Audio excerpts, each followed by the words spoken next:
بسم اللہ الرحمن الرحیم۔ اقبال نے فرمایا تھا کہ عقل کو تنقید سے فرصت نہیں، عشق پر اعمال کی بنیاد رکھ۔ ان کا دوسرا شعر ہے کہ دل بینا بھی کر خدا سے طلب، آنکھ کا نور دل کا نور نہیں۔ ان دو اشعار کو سامنے رکھتے ہوئے آج ہم دو اصطلاحات پر غور کریں گے کہ علوم منقولہ اور علوم معقولہ میں کیا فرق ہے۔ مشرقی علمیات کے ماہرین نے علوم کو دو بنیادی حصوں میں تقسیم کیا ہے۔ پہلا حصہ علوم منقولہ ہے اور دوسرا حصہ علوم معقولہ ہے۔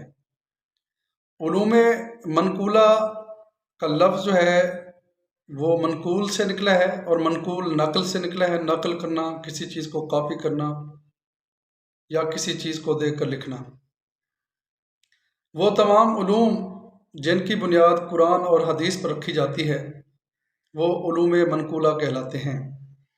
مثلا علم تفسیر، علم معانی، علم لغت، صرف، نحو اور علم اشتقاق۔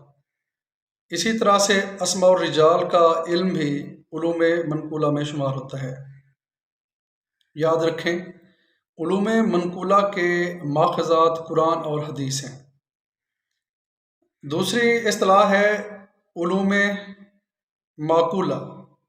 معقول کا لفظ عقل سے نکلا ہے اور اسی سے لفظ معقولہ بنا۔ ایسے تمام علوم جن کی بنیاد انسان کی عقلیت پر رکھی جائے، یعنی ان علوم کی بنیاد انسان کے باطنی رویوں سے نہیں ہے، انسان کے عقائد سے نہیں ہے، انسان کے نظریات سے نہیں ہے، ان کی بنیاد عقل پر ہے۔ ان علوم میں علم ریاضی، علم طبیعیات یعنی فزکس، علم فلسفہ اور علم منطق وغیرہ کا شمار ہوتا ہے۔ یہ اصطلاحات اکثر و بیشتر مختلف امتحانات میں پوچھی جا سکتی ہیں اور پوچھی بھی گئی ہیں، تو آپ ان کا بنیادی فرق ذہن میں رکھیں۔ اللہ تعالیٰ آپ سب کا حامی و ناصر ہو۔